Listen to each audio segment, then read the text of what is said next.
Magandang araw sa ating lahat. Ngayon, ipapaliwanag namin ang pangkayariang salita gamit ang mga halimbawa sa totoong buhay. For the go! Ang pangatnik ay mga salitang nag-uugnay sa mga salita, parirala o sugnay. Halimbawa, gusto ni Hazel na maglaro ng kanyang cellphone, ngunit kailangan niyang mag-aral para sa pasulit bukas. So, ang salitang ngunit ay siyang pangatnik na aking ginagamit. Pangangkop. Ang pangangkop ay mga salitang nag-uugnay sa dalawang salita o parirala. Halimbawa nito ay ang libro ng aking kaklase ay nawala.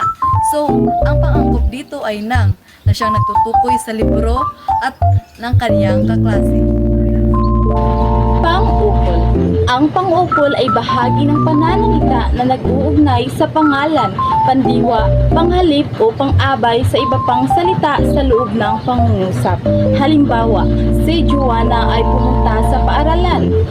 Ang pananda ay isang uri ng salitang pangyarian na may layuning mapakilala o magsilbing tanda ng mga pambarila ng isang salita sa loob ng pag-uusap.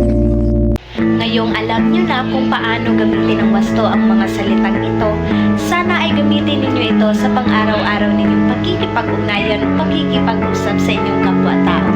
Huwag kalimutan na ang wika ang tulay sa ating pagkakaunawaan at pagkakaisa.